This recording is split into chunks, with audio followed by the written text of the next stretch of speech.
سەرباری تێپەڕبوونی زیاتر لە هەفتەیەک بەسەر بڕارەکەی حکوومەتی عێراق بۆ جێگیرکردنی بای دۆلار بە 130,000 دینار، بەڵام هێشتا بازاڕەکانی دراو لە هەرێمی کوردستان و عێراق ناجێگیرە و ڕۆژانە بەرزونزمی لە بەهای دینار بەرامبەر بە دۆلار ڕوودەدات.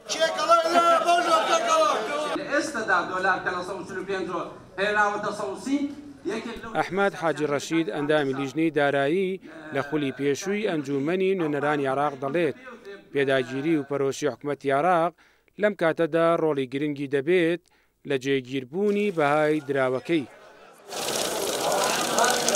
هەدەفە سیاسیەکە دەورەبینێ ئایا فعلەن عێراقیەکان مسەیتەرە بن لەسەر ئەو دۆخە و ئەیانەوێ دۆلار وەکو وەسیلەیەکی سیاسی بەکاربێنن بۆ کەسبی ناخبی خۆیان. ئەگەرەوە بکەن ئەتوانن ڕۆژانە زیاد لەو سیارە بخەنە بازار، بەڵام دوجار ئەبێ چاوەڕێەوەش بکەین کە عقوباتی ئەمریکی چاوەڕێیانەکە.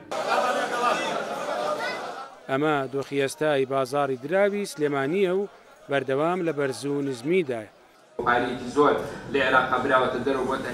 کتەبێژی بازاڕەکەش دەڵێت دوایە و دابەزینە بەرچاوی کە بەهای دینار بەخۆیەوە بینی لە ماوەی ڕابردوودا بە دڵنیاییەوە ماوەیەکی زیاتری دەوێت تاوەکو دەگەڕێتەوە دۆخێکی سەقامگیر، بەڵام بە هیچ شێوەیەک ڕێتێناچێت جارێکی دیکە بەهای دۆلار بگاتەوە بە 170,000 دینار.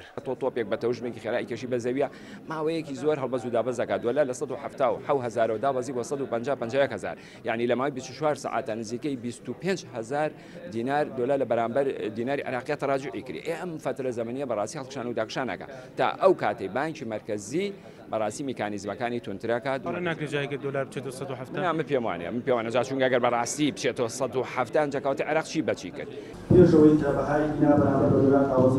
بەشێکی دیکە لە شارەزایانی ئابووری ناجێگیری بەهای دینار بەرامبەر بە دۆلار بۆ ململانێ سیاسیەکان دەگەڕێنەوە و پێیان وایە عێراق باجی ململانێ سیاسیەکانی دەوڵەتانی زلهێز و وڵاتانی دیکە دەدات.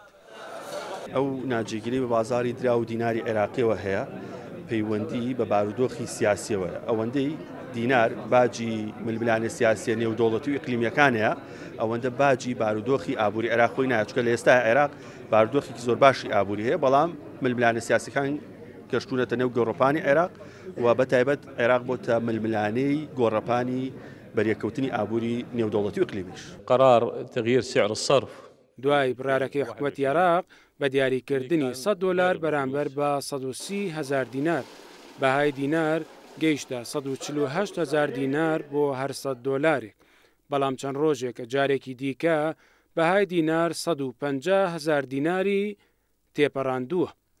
مەریوانە بڵا، کورسات نیوز، سلێمانی.